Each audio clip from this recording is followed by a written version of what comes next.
Okay जी। तो आज का जो हमारा टॉपिक है that is the motor learning. ठीक है, आज हम इसके ऊपर बात करेंगे मोटर लर्निंग क्या होती है और व्हाट इज मोटर टास्क और different types of motor task, और फिर उसकी हम जो एप्लीकेशन है वो देखेंगे कि हम इसे अपनी फील्ड में या रिहैबिलिटेशन में कैसे यूज कर सकते हैं। ठीक है जी। तो मोटर लर्निंग क्या है? ब्रेन का तो आपको पता है, ठीक है, ब्रेन की स्ट्रक्चर और फंक्शन उसका आप लोगों को आइडिया है कि व्हाट इज ब्रेन और उसके कौन कौन से पार्ट्स हैं और कौन कौन से पार्ट क्या फंक्शन जो है वो परफॉर्म करते हैं।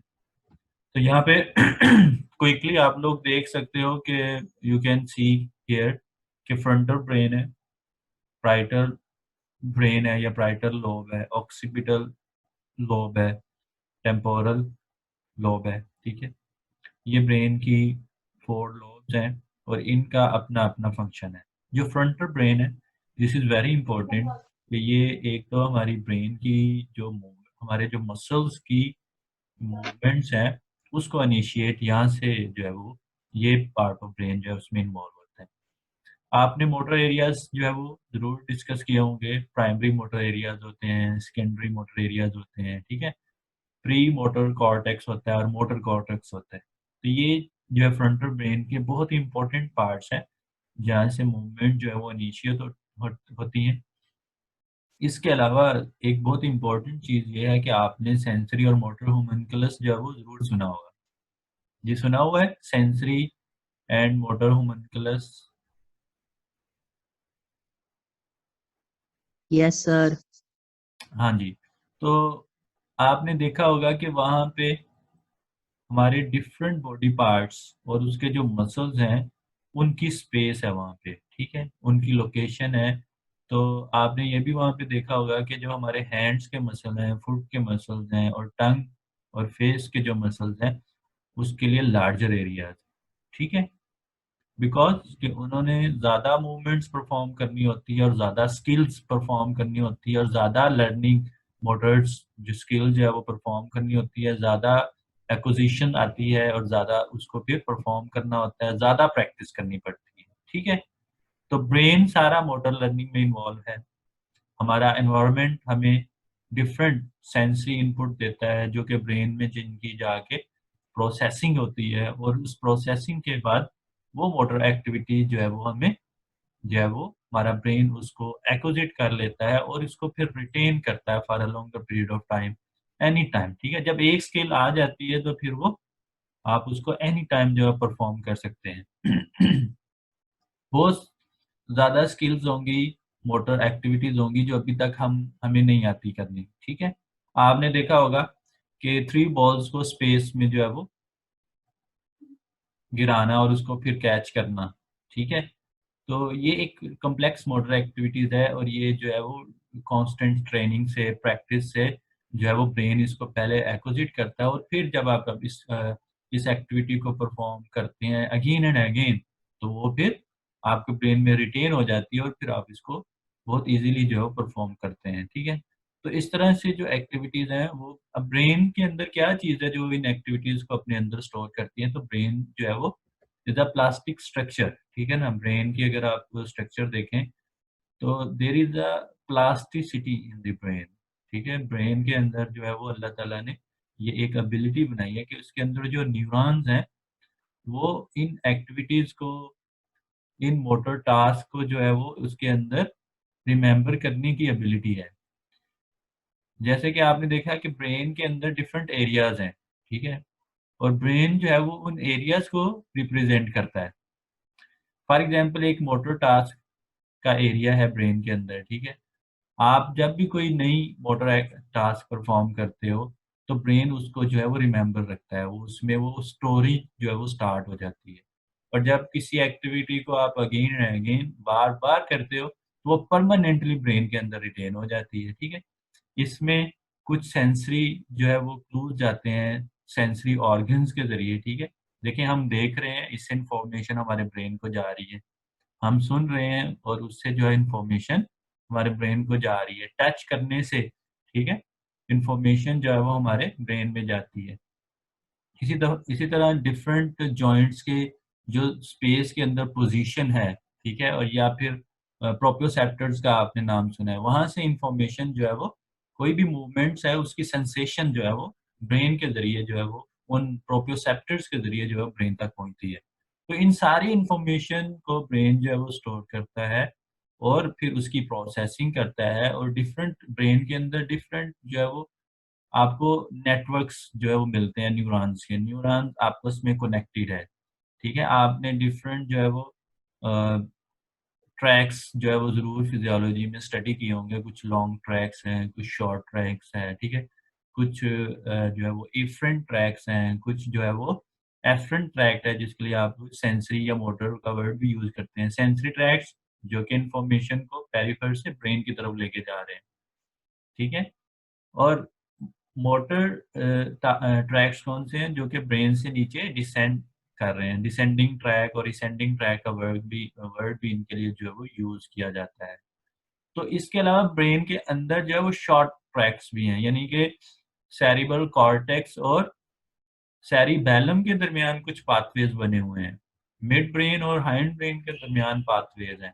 तो ब्रेन के अंदर कॉम्प्लेक्स पाथवेज़ आपको मिलेंगे, और ब्रेन जो है वो इन पाथवेज़ के ज़रिए आपस में कम्युनिकेशन करते हैं और एक्टिविटीज़ को जो है वो रिटेन करते हैं, और रिटेन करने के बाद फिर वो परमानेंटली जो है वो आपकी ब्रेन उसको स्टोर कर लेता है, और फिर जब भी आप इसको डेली एक्टिविटी में या कभी भी जब आपको ज़रूरत पड़ती है, आप उसको परफ़ॉर्म करते हो, राइट? समझ आ रही है?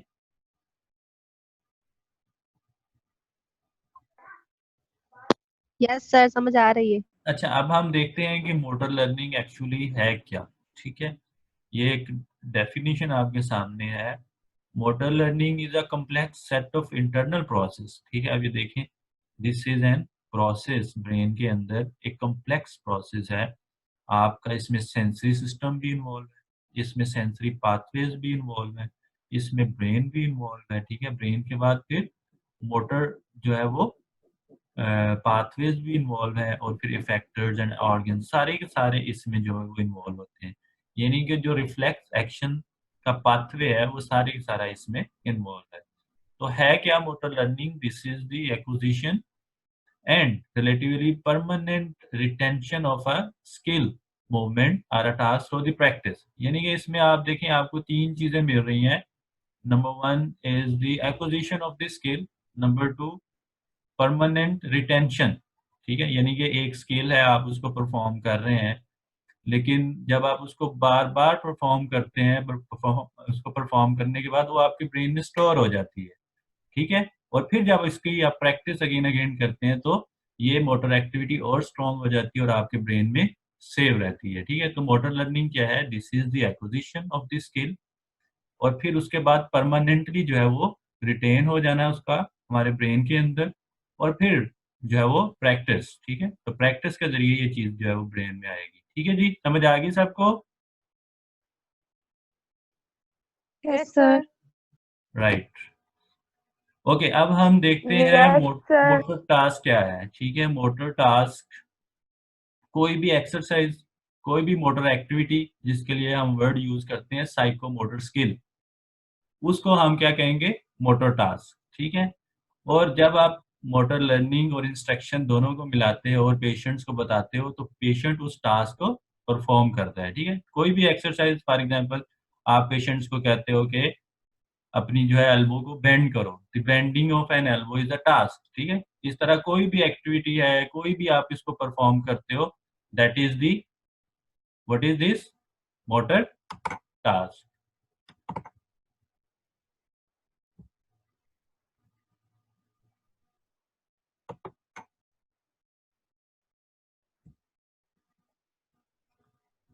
ओके, नेक्स्ट क्या है जी?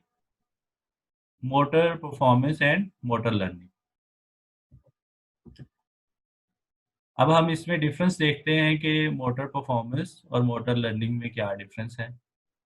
Performance involve acquisition of the ability to carry out a skill, यानी कि कोई भी स्किल है उसको आपने एक मरतबा परफॉर्म किया, ठीक है, वो जो है वो आपके ब्रेन में एक्विजिट होगी, ब्रेन के अंदर जो है वो स्टोर होगी। Whereas learning involve both acquisition and retention, लेकिन मोटर लर्निंग में एक्विजिशन भी है और फिर इसको रिटेन करना भी है, यानी कि ब्रेन इस एक्टिविटी को परमानेंटली जो है वो ब्रेन के अंदर स्टोर कर लेती है। This is the difference. Performance single performance है, एक मतलब आपने एक्टिविटी की, लेकिन दोबारा जब आप परफॉर्म करेंगे तो वो नहीं आएगी, ठीक है। लेकिन मोटर लर्निंग क्या है, आपने एक मरतबा परफॉर्म किया, उसको बार बार परफॉर्म किया, ठीक है, प्रैक्टिस, और उसके बाद ब्रेन ने उसको रिटेन कर लिया, इसमें एक्विजिशन भी आ जाएगी और रिटेंशन भी आ जाएगी, राइट।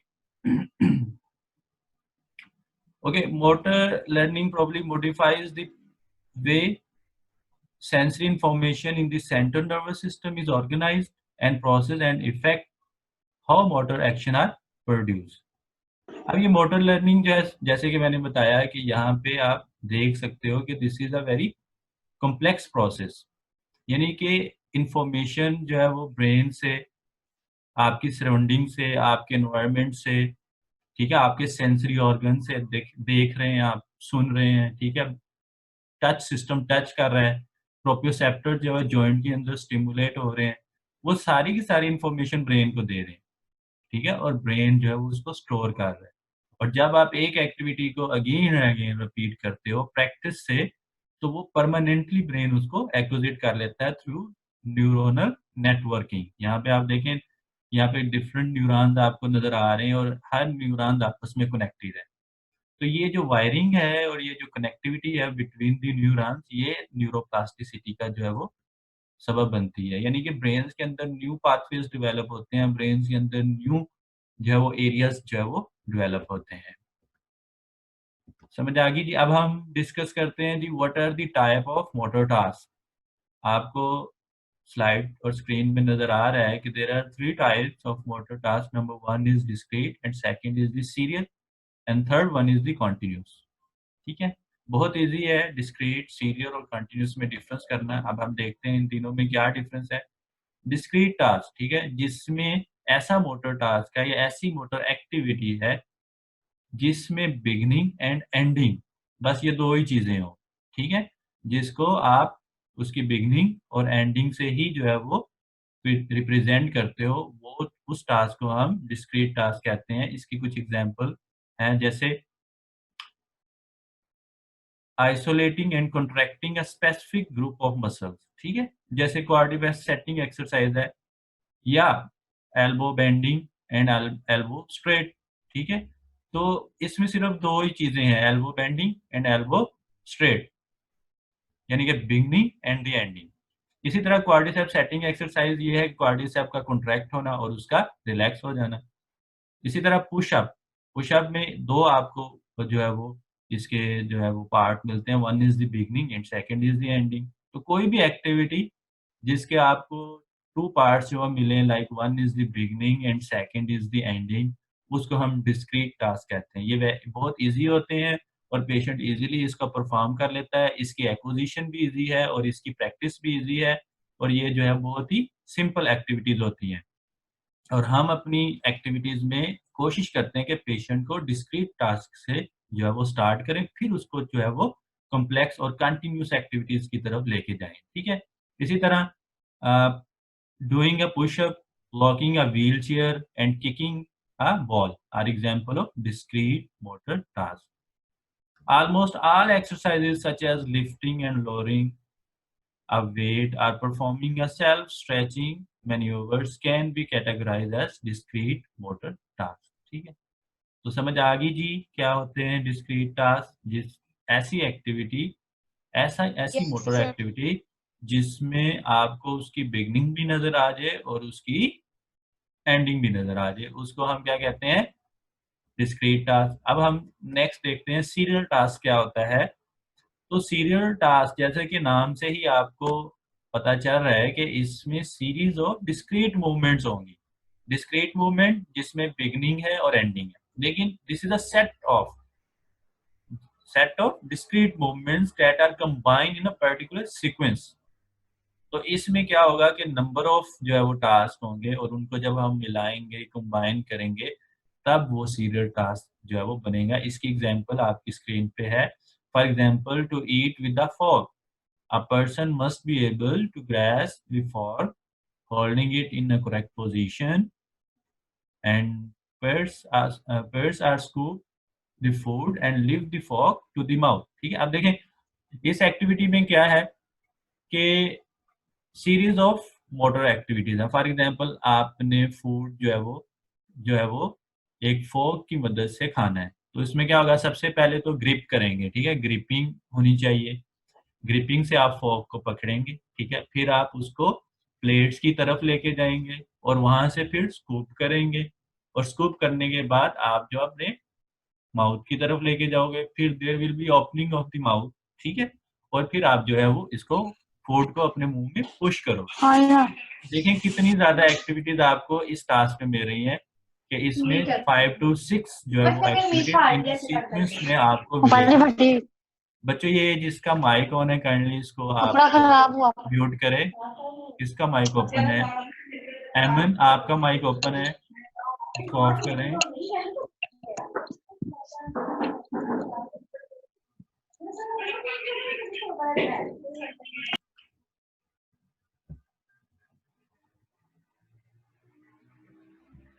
ठीक है जी। तो सीरियल टास्क में आपको सीरीज ऑफ डिस्क्रीट मूवमेंट्स मिलेंगी, जैसे कि मैंने आपको एक एग्जांपल दी है फॉग की। ठीक है जी। तो फॉग में क्या होता है कि आप जो है वो सीरीज ऑफ एक्शन जो है वो परफॉर्म कर रहे हो, ठीक है, फूड को जो है वो स्कूप कर रहे हो, उसको फेस अपने माउथ की तरफ लेके जा रहे हो, then there is opening of the mouth, ठीक है, then pushing of the food. तो ये जो है वो एक्टिविटीज है सीरियल टास्क। समझ आ गई सबको? Sir. Yes yes sir, sir. आगे। Okay, very nice. एंड उसके बाद है जी कंटिन्यूस टास्क। ठीक है, नाम से ही जाहिर है कि जिसकी हमें रेपिटेटिव है, अनइंटरप्टेड है, और जिसकी हमें बिगनिंग और एंडिंग जो है वो हम जो है लेबल ना कर सके, उसको हम क्या कहेंगे, कंटिन्यूस टास्क। एग्जाम्पल आपके सामने है, वॉकिंग है तो वॉकिंग में एक साइकिल है, ठीक है, वो साइकिल जो है वो परफॉर्म हो ही जा रहा है, ठीक है। जैसे इसी तरह जॉगिंग है, साइकिलिंग है, रनिंग है, ये ऐसी एक्टिविटीज है जिसमें हम ये नहीं कह सकते ये बिगनिंग है, ये एंडिंग है, ये साइकिल है, ठीक है।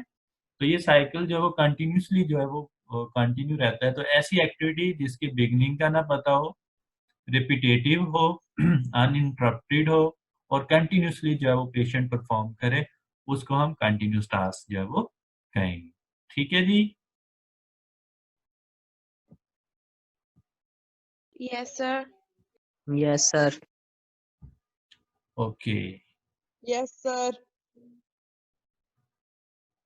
चले हम साथ साथ थोड़ा सा आप लोगों से फीडबैक भी लेते रहें ताकि पता चले कौन कौन हमारे साथ है। और रजा हमारे साथ है?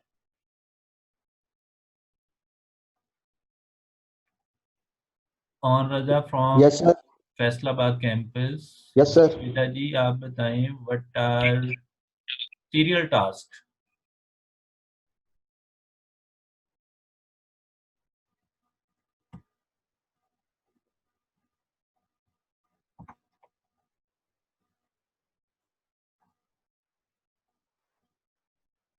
ओके, फातिमा हमारे साथ है। फातिमा फैसलाबाद कैंपस से।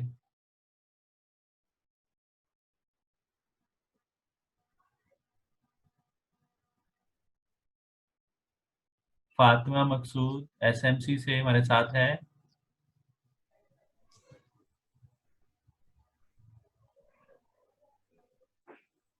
हफ्सा आप हैं?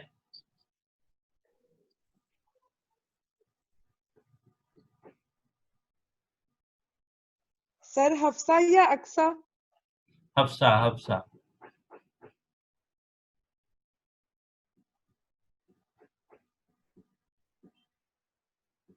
किंजा शाहिद, बेटा आप बताएं,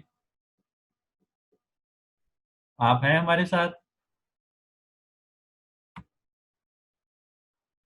Yes, sir. ओके बेटा, आप बताएं what are the serial task?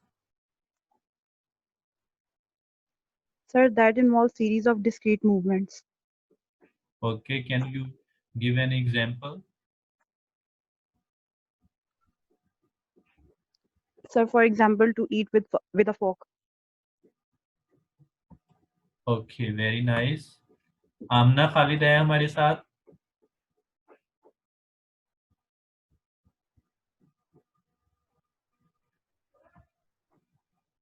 Amna Khalid, roll number 10 SMC। Yes, sir.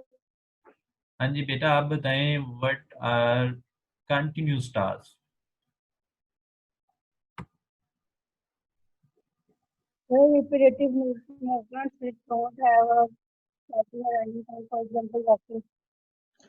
Okay, check करने का मकसद ये है कि मैं जरा देखूं रैंडमली कौन कौन जो है वो हमें सुन रहा है और कौन कौन जो है वो बस जो है वो ऑनलाइन होके साइड पे बैठा हुआ है। ठीक है जी। अच्छा, अभी तक Yes, हमने sir. डिस्कस किया कि मोटर लर्निंग क्या है और इसकी कितनी टाइप्स हैं, और अभी हम नेक्स्ट चलते हैं। अब हम देखते हैं कि कोई भी मोटर एक्टिविटी है या कोई भी मोटर टास्क है, ये क्यों ज़रूरी है कि हम उसको आइडेंटिफाई करें कि ये किस टाइप का है। जैसे कि मैंने पहले बताया कि देखें, जो सिंपल एक्टिविटीज़ हैं उनको परफॉर्म करना इजी है, ठीक है, जिसकी जस्ट एक एंडिंग है और जस्ट एक बिगनिंग है, उन मोटर एक्टिविटीज़ को रिमेंबर करना इजी है, जिनको हम डिस्क्रीट टास्क कहते हैं। ठीक है, सीरियल टास्क में आपको पता है नंबर ऑफ जो है वो डिस्क्रीट एक्टिविटीज़ हैं, तो उसको परफॉर्म करना थोड़ा डिफिकल्ट है, और कुछ साइकिल फॉर्म में मूव करती हैं। तो इस तरह से हमें इनकी आइडेंटिफिकेशन ज़रूरी है ताकि हम ये सोच सकें कि पेशेंट को किस एक्टिविटी से स्टार्ट करवाएं और फिर उसको कॉम्प्लेक्स एक्टिविटी की तरफ लेके जाएं। ठीक है, तो इसलिए ये ज़रूरी है कि हम इन एक्टिविटीज़ को जो है वो आइडेंटिफाई करें, रिकॉग्नाइज करें कि ये किस टाइप की जो है वो एक्टिविटी है या मोटर टास्क है। ठीक है जी। उसके बाद आ जाता है जी condition and progression of the motor task. अब कोई भी एक्टिविटी है उसको डिफरेंट कंडीशन से हम डिफिकल्ट बना सकते हैं, उसको प्रोग्रेशन की तरफ लेके जा सकते हैं। ठीक है, जैसे आप देखें क्लास 1 में होते हैं तो उसमें जो है वो इजी टास्क होते हैं, क्लास टू में जाते हैं तो थोड़ा डिफिकल्ट आपको क्वेश्चन जो है वो मिलते हैं। इसी तरह जब आप स्टेप बाय स्टेप एक एक क्लास आगे जाते रहते हैं, उसी तरह से एक अगर मैथ की एग्जांपल लें तो आपको जो सम्स मिलते हैं वो थोड़े डिफिकल्ट होते जाते हैं, उनका लेवल जो है वो इंक्रीज होता रहता है। ठीक है, तो हम इन मोटर एक्टिविटीज को कैसे डिफिकल्ट बना सकते हैं? कोई बता सकता है कि अगर फॉर एग्जांपल कोई भी सिंपल एक्टिविटी है तो हम उसको क्या डिफिकल्ट बना सकते हैं पेशेंट के लिए? सर दो को कंबाइन कर लें अगर। दो को अगर कंबाइन कर लें, ठीक है। और बताए कोई किस तरह से हम प्रोग्रेशन की जैसे तरफ जा एक सकते हैं? या सर एक ही और उसका टाइम पीरियड ज्यादा कर दिया जाए, मतलब कोई एक्सरसाइज अगर वो करे तो उसे कहा जाए कि इसका टाइम ज्यादा कर दो तुम, मतलब पहले अगर 10 मिनट करे तो 20 कर दो। टाइम ज़्यादा करने से उसकी जो है वो परफेक्शन, एक्विजिशन और रिटेंशन वो बढ़ जाएगी। डिफिकल्ट तो नहीं ना होगी। डिफिकल्ट तो यही है कि सिंगल परफॉर्मेंस में पेशेंट को कुछ चैलेंज मिले। ठीक है, इसको मैं थोड़ा सा अगर चेंज करूं कि पेशेंट को अगर चैलेंजिंग सिचुएशन में आप लेके आना चाह रहे हैं तो किस तरह से कोई भी एक्टिविटी, कोई भी सिंपल एक्टिविटी ले लें, लाइक आपने पेशेंट को एक बॉल कैच करवानी है, उसको हम कैसे डिफिकल्ट बना सकते हैं? Catching and throwing of a ball, this is a motor, simple motor activity है। तो इसको अगर आप Yes. प्रोग्रेशन की तरफ लेके जाना चाह रहे हैं तो किस तरह से लेके जा सकते हैं कि पेशेंट को एक चैलेंज मिले?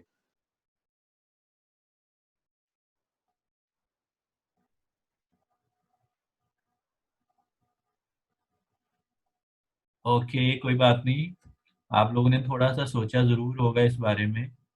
अभी हम देखते हैं कि हम इसको किस तरह से डिफ़िकल्ट बना सकते हैं।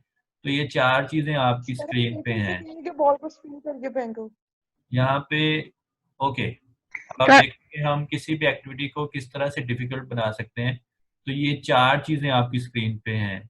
एक तो है एनवायरनमेंट चेंज करें। एनवायरनमेंट ओपन भी हो सकता है और क्लोज भी हो सकता है। जो क्लोज होगा उसमें डिस्टरबेंस कम होगी, पेशेंट फोकस करेगा अपनी एक्टिविटी पे और उसके लिए परफॉर्म करना इजी होगा। लेकिन आप इसको ओपन एनवायरनमेंट में ले जाए जहाँ पे डिस्टरबेंस है, ठीक है, जिसमें पेशेंट जो है वो उसको अलॉट ऑफ जो है वो चीजें मूव होती नजर आ रही हैं, ठीक है, तो वहां पे उसको परफॉर्म करना डिफिकल्ट होगा। इसकी कुछ एग्जांपल ये है कि लेट्स सपोज कि एक एक्टिविटी जो है वो क्लासरूम के अंदर या क्लिनिक के अंदर परफॉर्म हो रही है और एक एक्टिविटी जो है वो ओपन एनवायरनमेंट में outside your clinic and outside your classroom, उस बाहर जो है वो किसी प्लेग्राउंड में या किसी बिजी मार्केट में परफॉर्म की जा रही है।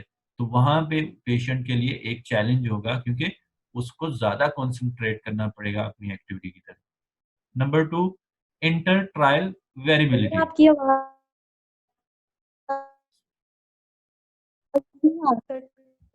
ओके ओके, सेकंड जो है सर आपकी आवाज नहीं सही आ रही, अड़ती आ रही है।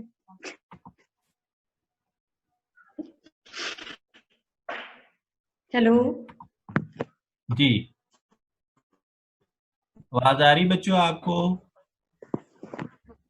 Yes sir. सर अटक अटक यस सर, ठीक है ठीक है, अटक के आ रही है। Okay okay okay. चलें ठीक है, बस यहाँ तक आज हम अपनी एक्टिविटीज को वाइंड अप करते हैं। नेक्स्ट क्लास में हम थोड़ा सा यहाँ से ही इसको कंटिन्यू करेंगे, ठीक है। मोटर लर्निंग का जो चैप्टर है इसको हम यहीं से कंटिन्यू करेंगे नेक्स्ट क्लास में और इसको देखेंगे कि हम एक्टिविटीज को कैसे डिफिकल्ट बना सकते हैं, ठीक है। तो आप लोग कोई क्वेश्चन पूछना चाहें यहाँ तक, अभी जो हमने डिस्कस किया है यहाँ तक किसी को कोई चीज क्लियर नहीं है वो पूछ सकता है। सर जो No, डिस्क्रीट आज का लेक्चर बहुत इंटरेस्टिंग था।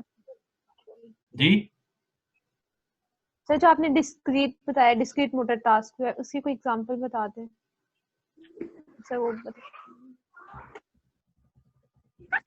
डिस्क्रीट टास्क जितनी भी एक्टिविटीज हम परफॉर्म करते हैं जिसकी आपको सिर्फ 2 चीजों का पता है, बिगनिंग का और एंडिंग का, वो डिस्क्रीट टास्क है।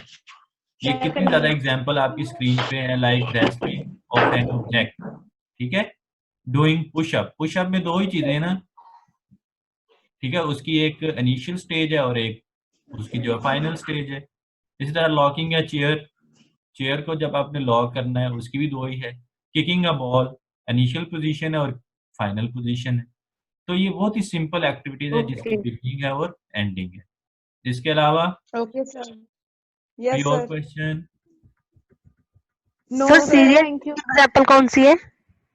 सीरियल, जी सीरियल की भी बहुत ज्यादा एग्जांपल मैंने दी थी कि सीरियल में जिसमें एक एक्टिविटी के काफी ज्यादा स्टेप्स हों, जैसे आपने eating from with a fork, तो क्या करेंगे, पहले फोर्क को ग्रिप करेंगे, ये एक एक्टिविटी हो गई, ठीक है। फिर आप फोर्क को प्लेट की तरफ लेके जाएंगे, ये दूसरी एक्टिविटी होगी। फिर फोर्क से आप जो है वो स्कूप करेंगे फूड को, ये तीसरी एक्टिविटी होगी। फिर आप उसको फिर अपने फेस की तरफ, माउथ की तरफ लेके जाओगे, ये 4th एक्टिविटी होगी। फिर opening of the mouth and then pushing food in your mouth. तो ये कितनी ज्यादा एक्टिविटीज है इसमें। जी सर 4-5 है। तो ये सीरियल टास्क जिसमें ज्यादा एक्टिविटीज आपको मिलेगी, ठीक है जी। जी ठीक है, थैंक यू सर। जी सर। समझ आ गई सबको? अच्छा, यस सर। नेक्स्ट टाइम हमने यहीं से डिस्कस करना है कि हम एक्टिविटीज को कैसे डिफिकल्ट कर सकते हैं। तो आप जो है ना डिफरेंट एक्टिविटीज सोच के ओके आइएगा सर। और उसको आपने बताना है कि हम सर आज का लेक्चर बहुत अच्छा था, इंटरेस्टिंग। Thank you. तो नेक्स्ट टाइम जब हम यस आएंगे सर, हम आज का देखेंगे, लेक्चर बहुत अच्छा था। लेकिन आप लोग जरा इंटरेस्ट से सुना करो ना। अब कुछ बच्चे जो है वो ऑनलाइन तो हैं लेकिन जब मैं उनका नाम लेता हूँ वो मुझे जो है वो रिस्पॉन्स नहीं करते।